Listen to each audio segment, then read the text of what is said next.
And welcome back to Capital Tonight.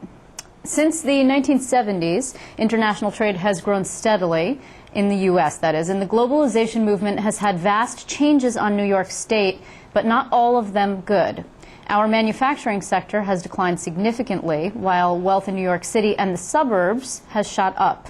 A new report by the Center for Urban Future details the impact that Empire State has seen and makes some suggestions for how areas that are not benefiting in this global marketplace might actually do so. This report was commissioned by my next guest. Garrick Utley is the president of SUNY's Levin Institute. He is joining us from New York City, our sister station, New York One. Mr. Utley, thank you very much for your time. Happy to be here, Liz. So let's just start off, even though I think it might strike some people as simplistic, by defining what globalization means, because it's a term that gets thrown around an awful lot. Well, globalization in its totality is not new. It started with Marco Polo going from the Middle East to China. But today's globalization really took hold in the 70s and even more after the fall of communism in the early 1990s. And we define it as a combination of the impact of technology, better communication, the ability of jobs to be moved around the world, don't we know that very well? Oh, yes. And the emergence of these tremendous workforces in China and India where jobs can be sent, and many from New York and the United States have gone there. But within globalization, you have this particular thing called the global economy. And where does New York State and New York City, upstate, downstate, fit into this? And that's what we studied in our report on New York in the world, which is to show New Yorkers that it's, yes, there are black and white areas, net losses, net gains, upstate, downstate, but it's much more nuanced than that. And the real reason, Liz, for this report, this whole effort, the New York in the World Initiative, which also involves public engagement with media, communities, etc., across the state, is that no state in the nation has benefited more from the global economy and suffered more than New York State. Right. That is to say, Wall Street bonuses to one extreme, large parts of post-industrial America upstate. The whole range is in New York State to see. It's actually a really fascinating report for a number of reasons. It's quite extensive, and there were a number of town halls and focus groups. It was all over the state, interviews with business leaders, interviews with academic leaders, and so it's very exhaustive and conclusive in its scope. But fascinating, you would assume that downstate did well and upstate did not. And it's actually not as black and white as that, as you alluded to. Parts of upstate did quite well, actually. Rochester, which has a history of Eastman Kodak, for example, which has a history of tech, and the Albany area, which is investing in tech, are two sort of bright spots. Were you surprised to see that? Well, actually not surprised. The key factor in all of this, wherever you look in New York State, is talent. Now, Rochester, although Kodak is having difficult times there, and some workforces have been dramatically reduced in some cases, still retains a tradition and a pool of technological talent that's being put to various uses, and most important, can start up new enterprises. So it's doing relatively well, let's say, compared to the Utica-Rome area or the Buffalo area, certainly. Now, in the Albany area, you've always had the stabilizing effect in terms of employment and income of state government. That's an industry unto itself. And now, of course, we have the advantages, the gains of nanotechnology there. Saratoga Springs, GE has its global research headquarters in the capital area. Right. So do many other firms. So in the end, it comes down to where is the talent? The money will follow the talent, and the money then and the talent will attract more investment. See, what we usually hear about that, though, is that we're educating a lot of young people in New York, particularly through the SUNY system, and there's some really amazing SUNY schools all throughout the state. And yet, because, one, there are no jobs, and two, it's expensive to live here, even upstate due to the property taxes, although the cost of living is considerably lower than in New York City, people are out migrating, if you will. And so the goal is to keep them here, but that would suggest people upstate are saying to you, based on this report, we don't have enough talent. Well, the problem is jobs, obviously, jobs, and right. What kind of jobs? Yes, SUNY has campuses, private campuses across the state. They graduate, those who go to college get their degree, and then they look around, where are the jobs? And then they move, and young people want to move and explore new areas anyway.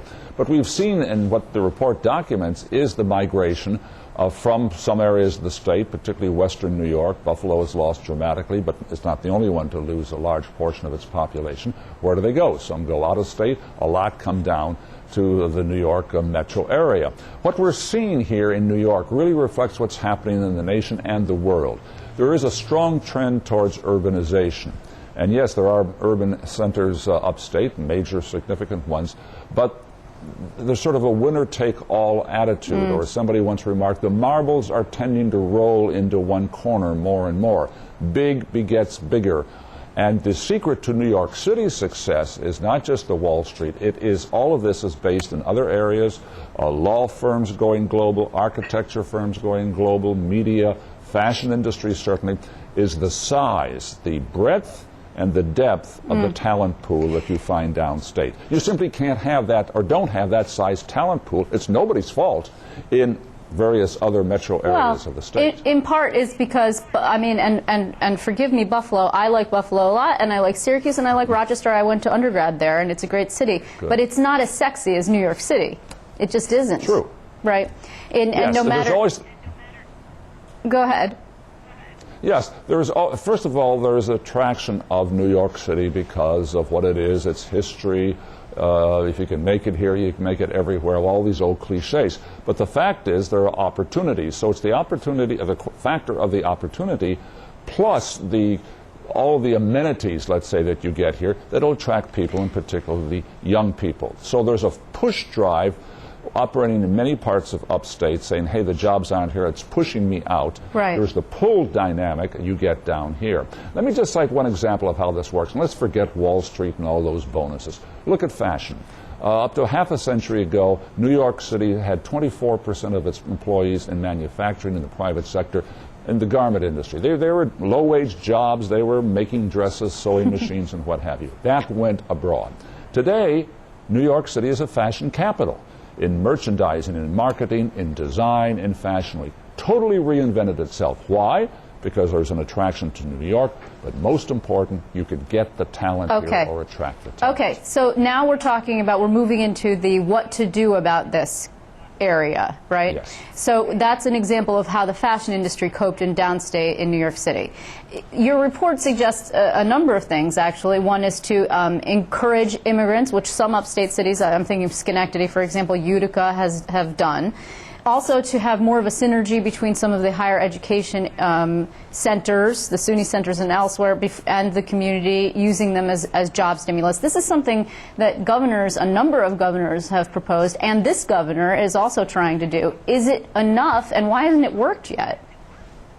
Well, first of all, there are no silver bullets. There are no magic wands to wave here.